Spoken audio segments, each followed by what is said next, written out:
পাকা সেতু দাবিতে গ্রামবাসীদের বিক্ষোভ। পুলিশ বিক্ষোভ তুলতে গেলে পুলিশের সামনেও চলে জোরদার বিক্ষোভ দেখালেন গ্রামবাসীরা।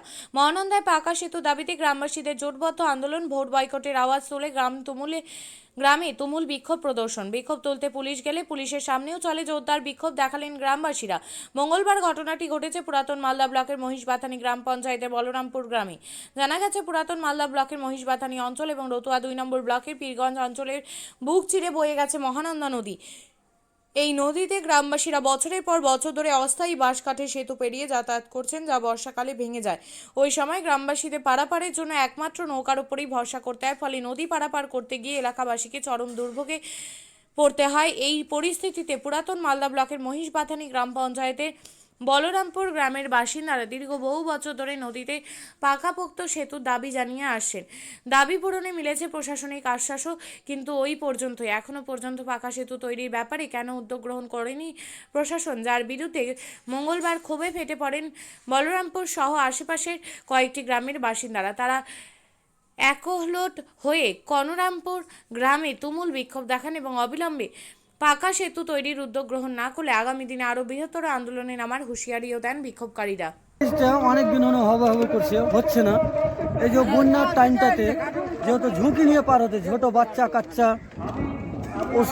অসুস্থ মানুষ, আরও ধরলেন কি যে গরু বাছুর শাকসবজি নেওয়া দেওয়ার জন্য কারোর পরীক্ষায় ডাক্তার এই সমস্যার মধ্যে পড়ছে।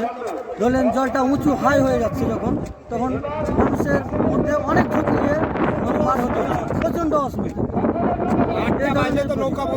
8টা বাজতে নৌকা বন্ধ, এইখান থেকে এইটুকু রাস্তা কাদা, অনেক হাঁটু অবধি কাদা হয়ে যায়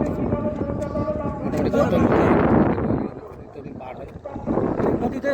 ধরলেন আপনার এই ব্রিজ 2 মাস মতো থাকবে, তারপরে 10 মাসই আপনাকে 1 বছরের মধ্যে 10 মাসই এই নৌকার ওপরে যাতায়াত করতে হবে।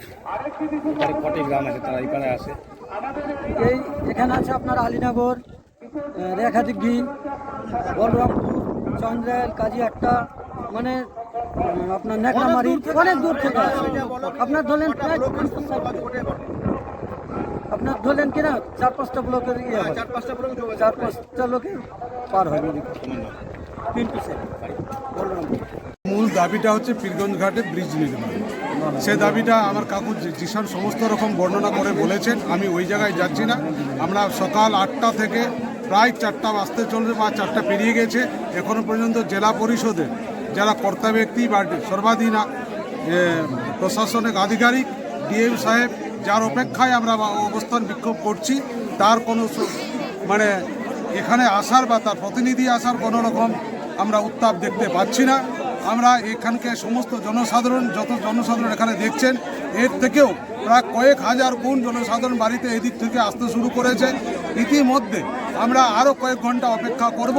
যদি না আসে তাহলে হয়তো আমাদের যে সংবিধান, যা রীতিনীতি, সেটা যদি ভঙ্গ হয় তাহলে তার দায়িত্ব প্রশাসনের। এখন পর্যন্ত কোনো রকম রেসপন্স জানায়নি। শুধু আলমালদা থানার আইসি তার ফোর্স পাঠিয়ে দেখেছেন আমরা কতজন আছি, আমরা কি আচরণ করছি, লোকের কি সুবিধা অসুবিধা, সেটি এইটুকু পর্যবেক্ষণ করেছেন। যতদূর শুনতে পাচ্ছি উনি তদবির করেছেন, ওনার কথা কেউ কর্ণপাত করেননি। এই জন্য আমরা আরও আশাহত হয়েছি যে আমাদের এই দাবিটাকে একদম অযৌক্তিক হিসাবে ধরা হয়েছে, আমাদের দাবিটাকে অনৈতিকভাবে ব্যাখ্যা করা হয়েছে। তাই মানুষের ক্ষোভ নিয়ে আমরা আরও যতক্ষণ না পর্যন্ত আমাদের দাবিটা মানা হবে আমরা এখানে থাকবো। প্রশাসন না হলে আপনারা বিক্ষোভ তুলবেন না? হ্যাঁ, না তুলব না। আপনার নাম? আমার নাম উদয় কুমার, বাড়ি বলরামপুর। আমরা শুধু ভোট বয়কট না, আজকে আমরা এখানে অবস্থান বিক্ষোভে রয়েছি। আমরা শুধু ভোট বয়কট না, আমরা ব্রিজের দাবিতে ঘাট বয়কট এবং ভোট বয়কট, আমরা দুটোর দাবিতেই। অনেকে হয়তো জানেন যে ডিএম নিতিন সিংহানিয়া 2022 সালের 31শে জুলাই আমাদের এই ঘাটে এসে, নিচে এসে এবং সঙ্গে তৎকালীন এসপি শ্রী প্রদীপ কুমার যাদবকে সাথে নিয়ে ঘোষণা করেছিলেন 3 মাসের মধ্যে পীরগঞ্জে ব্রিজের কাজ শুরু হবে। আজকে 3 বছর অতিক্রান্ত হতে চলেছে, ব্রিজের একটা পাথরও পড়েনি। উপরন্তু তিনি নোটিশ জারি করেছেন 72 লক্ষ টাকা দিয়ে এই ঘাটের টেন্ডারের ডাক হবে। আমরা যা খবর পেয়েছি আমরা যা খবর পেয়েছি এখনো পর্যন্ত প্রায় সেটা 2 কোটি টাকা ক্রস করে গেছে। এই টাকা আমাদের সাধারণ মানুষের, খেটে খাওয়া মানুষের, গরিব মানুষের রক্তে জল করা টাকা। এই টাকা এখান থেকে তুলে আমরা জেলা পরিষদের পৌঁছতে দেব না। আমরা অবিলম্বে ব্রিজ তৈরি করতে হবে এবং এত টাকা দিয়ে ঘাট ডাকের বিরোধিতায় আমরা জনগণকে সাথে নিয়ে আজকে অবস্থান বিক্ষোভ করছি। ডিএম যতক্ষণ না পর্যন্ত আসবেন নিতিন সিংহানিয়া, তার কাছ থেকে আমরা লিখিত সদুত্তর যদি পাই তাহলে আমরা পরবর্তী স্টেপ নেব, নইলে যতক্ষণ না পর্যন্ত আসবেন এই ঘাট বন্ধ থাকবে। ঘাট বন্ধর পরবর্তীতে আমরা প্রয়োজন হলে আগামী কালকে এর থেকে আরো বড় বৃহত্তর আন্দোলনে যাব। যেহেতু মাধ্যমিক পরীক্ষা চলছে, আমরা আমাদের অবস্থান কিছুটা আমরা স্থিতিশীল রেখেছি যাতে মাধ্যমিক পরীক্ষার্থীরা সমস্যায় না পড়েন, কিন্তু যদি ডিএম না আসেন তাহলে রাস্তায় একমত আমাদের রাস্তা। ভোট বয়কট মানে কোন বয়কট? আমরা আগামী বিধানসভা ভোট, আমরা আমাদের শেষ উপায় বিধানসভা ভোট আন্দোলনের গণতন্ত্রকে বজায় রেখে সংবিধানকে মান্যতা দিয়ে, ভারতীয় সংবিধানকে মান্যতা দিয়ে যত রকমভাবে আন্দোলন করা সম্ভব আমরা সেই সমস্ত পথে যাব।